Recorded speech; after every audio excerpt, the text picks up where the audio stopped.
But if you examine history, you will find the historical fact that the public good has always been secondary to other interests, mainly financial and business interests. Of course, this is common knowledge now, right? I mean, why did the US government, completely against all known public interest, allow the private banking system, a system which actually creates nothing, to be bailed out to the tune of $13 trillion? You have a $14 million oceanfront home in Florida. You have a summer vacation home in Sun Valley, Idaho. You and your wife have an art collection filled with million-dollar paintings. While the public was left out to dry with overflowing private debt, job losses, and a stagnating economy.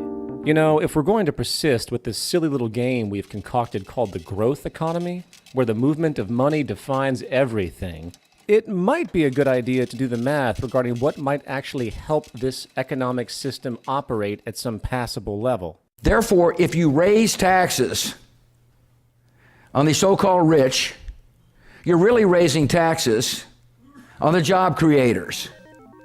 And if the goal is private sector growth, you got to recognize that the best way to create that growth is to leave capital in the treasuries of the job creators.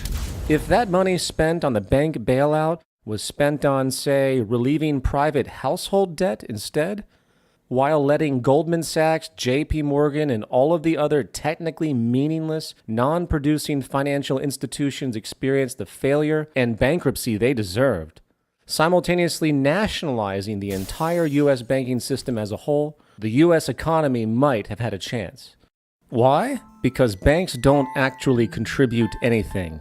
People with jobs do. You want growth in this type of system, you need jobs.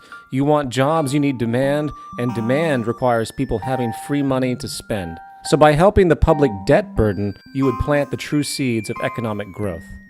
Well, of course, as obvious as that may seem, many forget one thing. The bailout had nothing to do with helping the U.S. economy, nor does it or will it work to help any hurting, sovereign economy in the world. Why? Because we live in a plutocracy, not a democracy, and the only true power is actually behind the curtain, not in front. The financial and business powers not only own and control this country, they own and control the whole planet. And no, it's not a conspiracy, it's a value system disorder. As long as a dollar sign is associated with every blade of grass, every plot of land, every fleeting thought or invention, not to mention judging the merit of individuals for their right to life through labor, we should expect nothing less.